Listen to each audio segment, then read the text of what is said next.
আমি সব বুঝতে পারছি এটা কেটা করছে।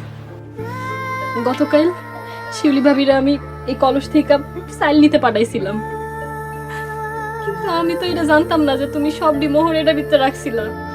আচ্ছা, আমাকে ভাগ্যটা এমন কেন কত?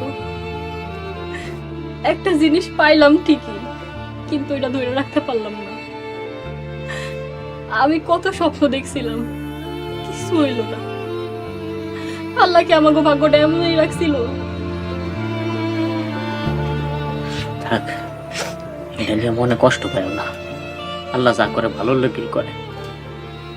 এমনও তো হইতে পারতো এই জিনিস আমাকে লোককে ক্ষতি ডেকে আনবো। স্বার্থ স্বার্থ বন্ধুরেও পর করে দেয়। আমরা তো মানুষ চিনতে শিখলাম, আমাকে সবকিছু শেষ হয়ে গেছে, কিন্তু আমি তো শেষ হই নাই। আমি বাচ্চা থাকতে আমাকে না খেয়ে মরতে হইব না। আমরা পরিশ্রম করে ভালো থাকবো, পরিশ্রম করে বাচ্চা থাকবো। আমরা কষ্ট পাই না। আমার লেগে তুমি সবচেয়ে বড় সম্পদ, আমার আর কিচ্ছু লাগবে না।